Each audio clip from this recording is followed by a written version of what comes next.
Welcome to the Road to Copenhagen, our ongoing series to get you prepared for the upcoming talks in Copenhagen. I'm Susan McGinnis here with Margaret Ryan, our executive editor. We are in Barcelona, Spain, site of the final round of World Climate Talks ahead of Copenhagen. And we are talking today, this time around, about carbon markets and specifically the European trading system. Now, Margaret, when the Kyoto Protocol was first going into force, the signing countries had only 3 years till 2008 to get into compliance. So a lot of the compliance plans already were in place. And in fact, the biggest one, the European trading system, or ETS, was already in business. That's right. It was. The European population was very supportive of this type of action against climate change.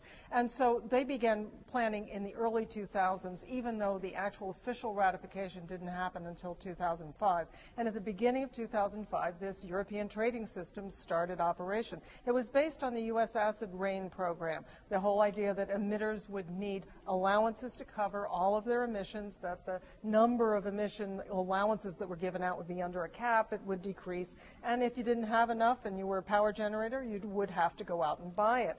Ideally, of course, they wanted power generators and heavy industries to find ways to avoid those carbon emissions, but you know, as we know, right now the technology, particularly for power generators, has proven rather elusive. Okay, so interesting, the Europeans sort of looked to the acid rain program in the United States as their model. We're going to be looking to Europe probably for as a somewhat of a model for our cap and trade system. But with the Kyoto compliance period not going into effect, did it make sense for them to start their system so early? Well, they started with a 3-year, what they called a test period, from 2005 to 2007. They wanted to give it kind of a dry run before they started in 2008 to 12 was the Kyoto compliance period. They wanted to do a dry run before they actually had to, under the treaty, conform.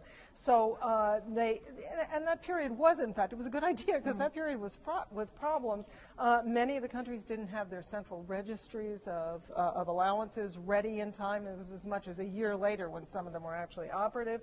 The EU countries fought over the number of permits and how they would be allocated. The permits themselves couldn't be carried over or banked, and that in market terms means that the further away you went in this period, the lower the value of these permits was going to be. And moreover, once the permits started to be traded, utilities basically under the liberalized market, they added the cost of a permit to the wholesale cost, even though they got most of the permits for free. But the wholesale markets are based on the most expensive kilowatt hour traded, and that included the cost of a permit. So the price of power went right up. Right, and that happened immediately. That happened pretty much immediately. And there were, of course, immediate howls from consumers. There were investigations by antitrust authorities, some of which are still going on, actually.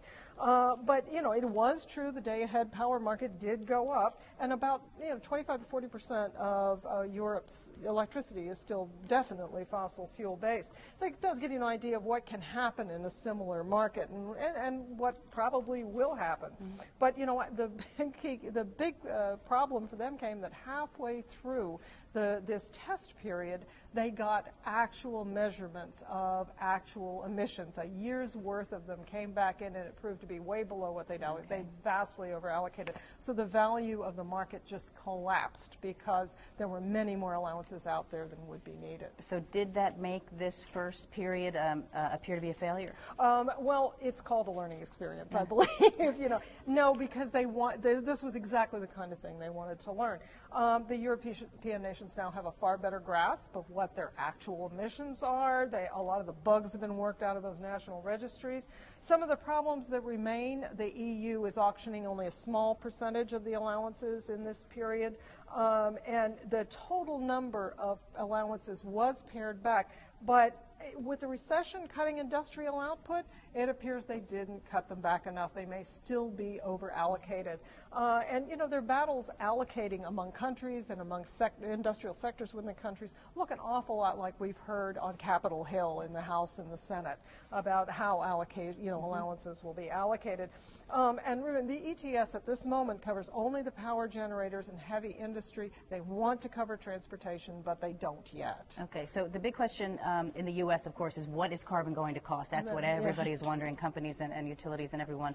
Here in Europe, what are allowances going for these days? Right now, they've been going in the 13 to 14 euro range, which comes in at around $20 a metric ton. So not huge, maybe not enough by a lot of analyses to force fuel switching and so on, but a lot of that depends on the relative value of, or the relative cost of fuels. Okay. Now, one of the big tools to try to keep the price of allowances down is through carbon offsets, and that's also seen as a big mechanism to transfer funds from wealthy nations to developing nations. Is there talk of this definitely continuing? Oh yeah, I mean, it's assumed that these offsets will continue. They are definitely a key way that European businesses assume that they can get by, just because of the lack of technology to actually reduce, like carbon capture and storage isn't ready yet. You know, now some environmentalists have always opposed offsets. They say no, industries ought to be forced to simply cut back and find ways to do whatever they do without putting this much carbon in the air. We have environmentalists who talk about climate criminals being allowed to keep getting away with. They fear it won't cut emissions in the home country. It won't cut emissions at all. There are some developing nations who also oppose this, and that's because of the home country. They don't want cutbacks in their nation used to credit against some other wealthier nation. There were proposals for things like, well, we'll let you take credit for 10 years and then you have to repatriate the credits with the trading profits. The ideas like that don't work very well in a market. And you know, it's worth saying that many of these developing countries simply do not trust markets. You can hear people in the talks at Barcelona, for instance, talk about how their experience with free enterprise is more like freebooters.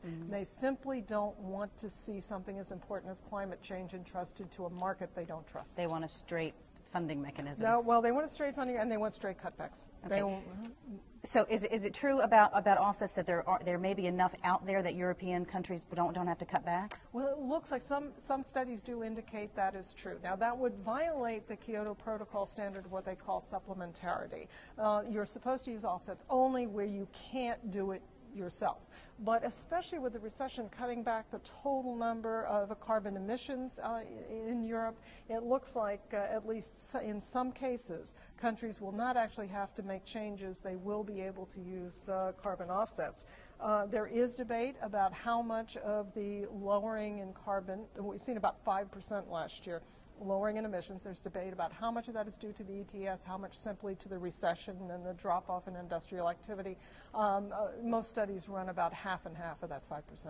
Okay, now Europe does want to continue this ETS. Is that a certainty? Oh yes, I think there's no doubt about it. The trading in that market has expanded rapidly. It's, the London Business School published in July some figures said trading had jumped 61% in 2008 from 3 to 4.8 billion allowances traded during the year, and in the first half of 2009 alone, 3.2 billion were traded. You want to know the value of that market multiplied by 20 bucks, 3.2 by 20 bucks, and you can see that there's a lot of money on the line. It's a growing business. Now, the EU did decide that as of 2013, the power industry was going to have to buy all of its allowances at auction. The power industry obviously is not exposed to trade problems. They're not manufacturing for sale in other countries. But heavy industry remains exposed, and so much like the arguments you hear in the United States, they will not have to go to full auction. In fact, only about 20% of their allowances will be auctioned. That much has pretty much been decided. Okay, so are all the decisions made and all of the everything else in place as far as making this system continue after 2012? No, it really isn't. I mean, there are big arguments going on within the European Union. You've had very fossil-dependent countries like Italy and Poland threaten to halt the whole thing if their industries aren't better taken care of. They see it as really punishing to their economies, and that they really can't take on the same level, a level of carbon cutbacks. There have been court cases. There was one notable win just in September. But nonetheless, in early 2009, we know the EU did make a proffer to the rest of the world. They said, we're going to cut back our carbon emissions 20% by 2020. But if everybody else joins us, we'll go up to 30%. They wanted to see the U.S., Japan, Canada, Australia, the developed countries join them. They wanted to see something also out of the big emerging economies, and said, if we can get some commitments in here, we will push it. And of course, if they do say we want to get to 30% cut by 2020, that'll mean a much lower cap every year, and we'll see that reflected in the ETS, because there'll be a lot steeper curve and a lot fewer allowances. And do you see the structure of the ETS as the biggest model that the U.S. will look to if they do a cap-and-trade system? Right now it seems to be, because it is a market model, and it has worked very well for the U.S. in the sulfur dioxide market. It's worked in the nitrogen market, and they find no reason not to look to it for carbon. Okay, Margaret Ryan, thanks for taking us one step closer on the road to Copenhagen. And I'm Susan McGinnis with Margaret Ryan in Barcelona, Spain. All of our updates are available right here at cleanskies.com.